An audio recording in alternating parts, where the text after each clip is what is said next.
As I was listening to company executives report on their work, I noticed that the high school group chat, silent for years, had suddenly exploded with notifications mentioning me. Ethan, didn't you see Logan's status update? You're not attending his wedding today. The class president, Logan Steele, was getting married and all our old classmates were there. I'm sorry, my company's been busy lately. I don't have the time. I replied, attempting a polite explanation, but was met with a barrage of criticism. Busy with what? You barely post on social media. You're clearly not doing well. If you're worried about looking bad, just say so. Who are you trying to impress? Even Logan joined in. Remember that bet I told you the woman I'd marry would outshine yours any day? I replied, honestly, no, I don't remember. The mocking started pouring in. Logan's wife is a CEO and her dowry is in the hundreds of millions. What's wrong, Ethan? Too embarrassed to show up? Don't tell me you're too broke to cover your share of the gift. Should we start a crowdfunding page for you? Finally, Logan messaged me directly. Come to my wedding. Witness my big moment. For old time's sake, I'll even have my wife find you a security job when it's over. He added before posting a photo of himself and the bride. The bride, to my shock, was my wife, Lily Harper. I replied, all right, I'll come to witness your happy day. Just then, I received a message from Lily herself. Hubby, I'm heading back to my hometown to see my parents. I've left food for you in the fridge. Heat it up when you're ready. Love you, baby, she added. For the past 3 years of our marriage, Lily had been attentive, always leaving my meals prepared and seeing to my needs, even while spending money lavishly. In the past, I would have felt grateful for her thoughtful gestures. Today, I only felt insulted. Ending the meeting early, I drove straight to the wedding venue in Logan's hometown. From a distance, I saw the banner over the hotel entrance. Congratulations to Ms. Lily, CEO of Besla Business Group, on her wedding. There beneath the banner stood Logan in an expensive suit, awaiting his bride. A group of our old high school classmates surrounded him. Logan, we had no idea you've been dating the CEO of Besla Business Group. Yeah, the famous entrepreneur. Ms. Lily, you're really something marrying such a wealthy and influential woman. Even our old homeroom teacher chimed in, flattering. Logan, I always knew you'd be successful. That's why I made you class president. Grades aside, you were destined for greatness. Logan stood, basking in the admiration, as proud as a rooster. After we married, Lily always talked about building her own career. I'd funded her ventures. Luxury boutiques, beauty salons, yoga studios, none of which succeeded. Despite every failure, she grew more determined, telling me she'd be a CEO one day. I'd handed over Besla Business Group, a small subsidiary for her to manage. I hadn't realized that she would use it to flaunt her success beside Logan. Seeing me, the classmates who had been fawning over Logan suddenly looked at me with scorn. One of Logan's friends approached, eyeing the car I arrived in. Ethan, you actually rented a Rolls-Royce just to show off? The others scoffed. So this is why you bothered to come to pose in a luxury car? What a joke. That rental must have cost you half a year's salary. Do you really think you can compete with Logan's wife? As they ridiculed me, I calmly replied, this is my car. Logan strode up to me, his face twisted in anger. Without warning, he punched me. This car, it's my wife's. You're the guy she's been secretly seeing behind my back, aren't you? You leech. Driving my wife's car to my wedding. How shameless can you be? The sudden punch knocked me off my feet. Classmates stared in disbelief. Logan, is this really your wife's car? Someone asked. Logan smirked with pride. Why would I lie? He pulled out his phone and showed off a few photos of him and Lily. They were intimately posed together, some taken inside the car, and others on the hood with the license plate clearly visible. The crowd immediately gasped. So it's true. That means Ethan is definitely mooching off someone else's wife. Logan glared at me coldly. No wonder you've been so quiet on social media all these years. Turns out you're nothing but a leech. The others quickly chimed in. Wow, Ethan, you always looked so put together. Never thought you'd stoop to this. I used to think he was the high school heartthrob, but now, total scumbag. It's pathetic, really. Acting all aloof when you're just mooching off a rich woman. Even our homeroom teacher looked disgusted. Ethan, don't ever tell anyone I taught you. I don't associate with people who lack morals. The murmurs and criticisms from the crowd attracted more onlookers, many snapping pictures and recording videos. I took off my designer jacket, worth millions, and tossed it in the trash. Facing Logan, I kept my voice steady. You punched me without knowing the full story. Pretty lawless of you. Logan sneered. What are you going to do about it? You came here in my wife's car, practically begging to get hit toward the Rolls-Royce behind me, his face contorted with anger. There's nothing worse than a man who lives off women. He pulled out his keys and scratched "Mistress deserves death" onto the car door.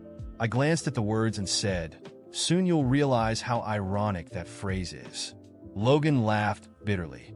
"You're still running your mouth, you shameless loser." He picked up a brick and smashed it against the car, first the windows, then the hood, leaving dents and shattered glass.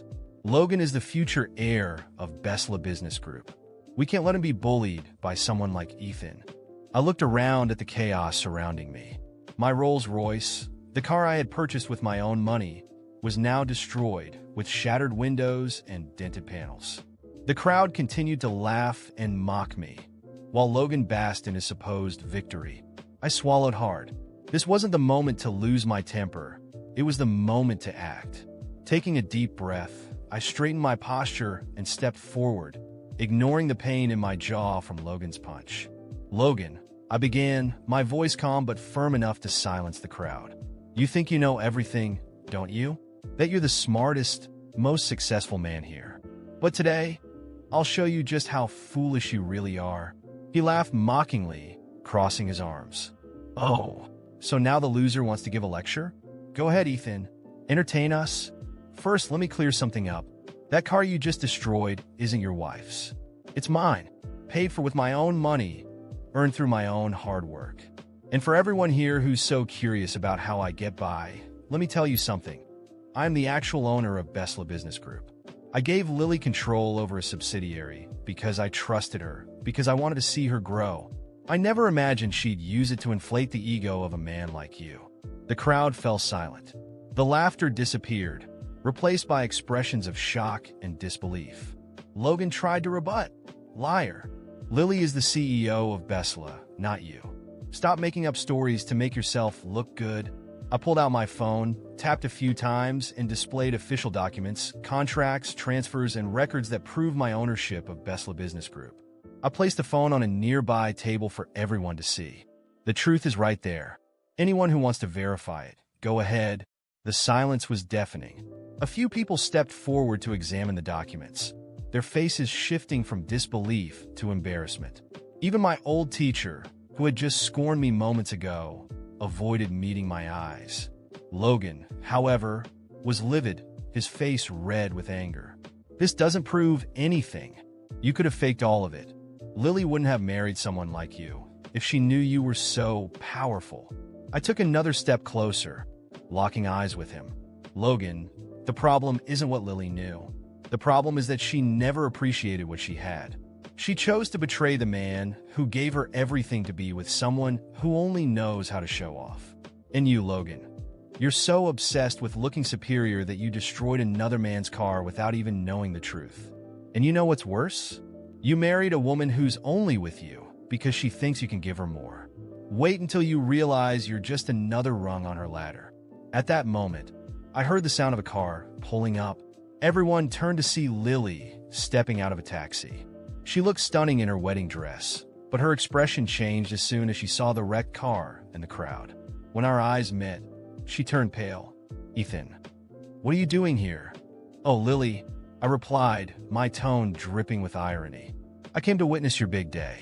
Isn't that what you wanted?" She glanced around, confused as Logan approached her, trying to take her hand. "Lily, don't listen to him. He's just trying to ruin our wedding." But before he could say more, she pulled away sharply. "Logan, what did you do to the car?" She recognized it instantly, her voice trembling. "That car, it's Ethan's." "Exactly," I interjected.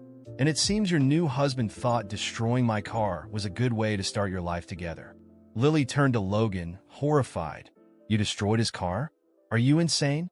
Do you have any idea how much that car is worth?" "How much it's worth?" I repeated bitterly, laughing. "That's what you're worried about, Lily? Not the fact that you betrayed your husband with this idiot? That you used everything I gave you to flaunt yourself and humiliate me? She tried to explain, but I cut her off. You know, Lily, for a long time, I thought we were building something together. I believed your words, your promises, but now I see you were never anything more than an opportunist. I turned to face the crowd. And for all of you who laughed and judged me without knowing the truth, remember this moment. Because while you're busy trying to feel superior to others, I'm busy building my legacy. And I guarantee none of you will have a place in it. Finally, I looked at Logan. And you, Logan, enjoy your victory today. Because when Lily decides you're no longer useful, you'll be the next one discarded. Without waiting for a response, I walked over to my ruined car, pulled out my phone, and made a quick call. Within minutes, a tow truck arrived to take the Rolls-Royce away. Before leaving, I turned to Lily and Logan, both visibly shaken. Oh, and Lily, consider this my wedding gift. Effective immediately, your access to Besla is revoked. Good luck without it.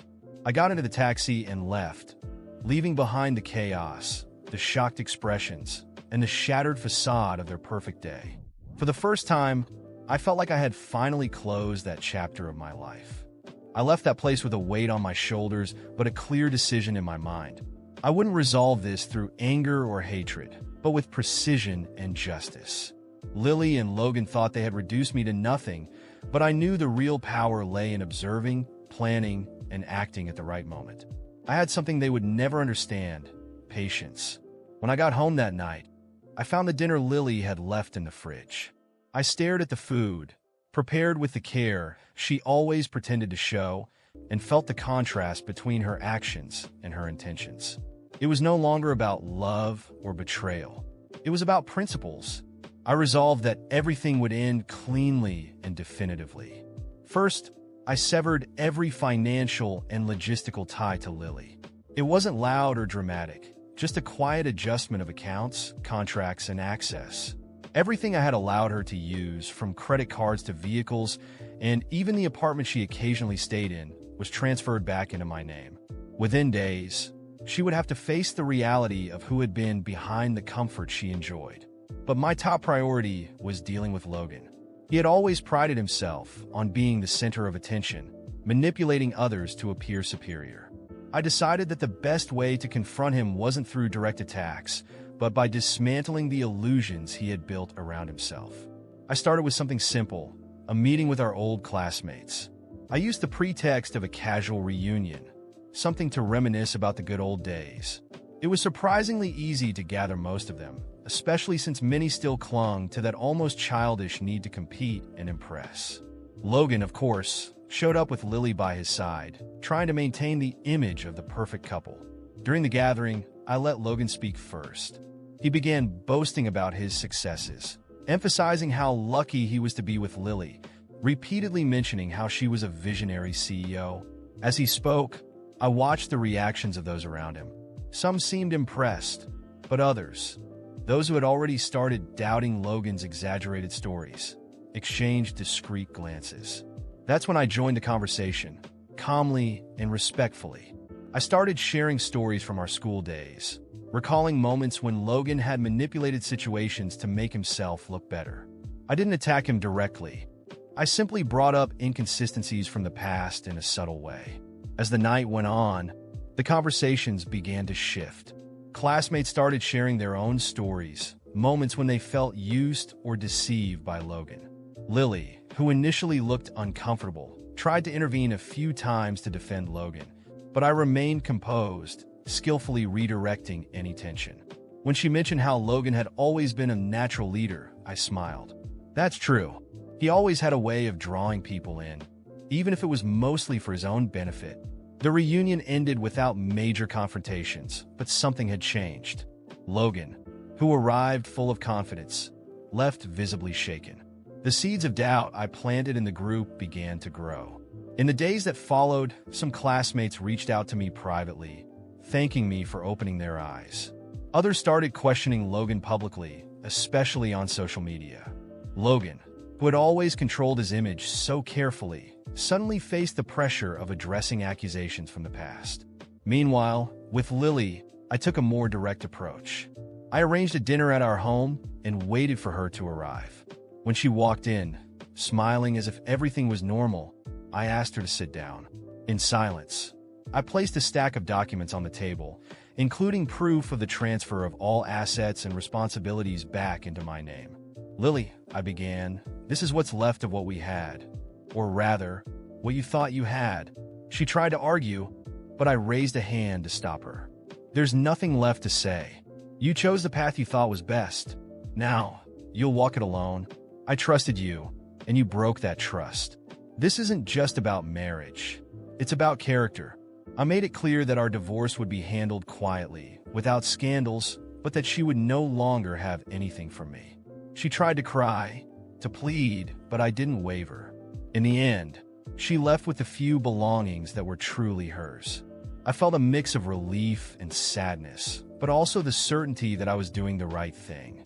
In the months that followed, both Logan and Lily began facing the consequences of their choices. Logan lost the respect of our old classmates, who now saw him as a manipulator. Lily, without the financial and structural support I had provided, had to start over on her own. As for me, I moved on with my life, lighter and stronger. I didn't make a scene. I didn't need to shout or stoop to their level. I simply let their own actions expose them to the world. After all, true revenge isn't about destroying someone. It's about showing them you never had to play their game to win.